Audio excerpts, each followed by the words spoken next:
Hi there. In our last video, we looked at arrays, what they were, and why we needed them. In today's video, we're going to look at how to get the values from an array.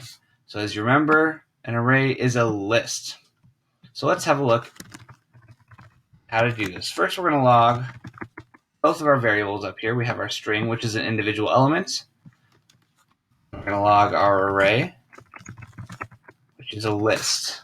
We're going to save, run, and log here. So hello world logs exactly how we'd expect because it's our string, but we get our list. Now, what if we want to get one of these items instead of all of them?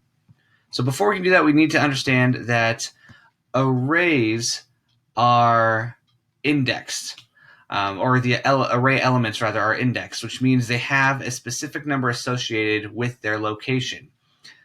And they're zero-based index. So the first element here is you use the number 0.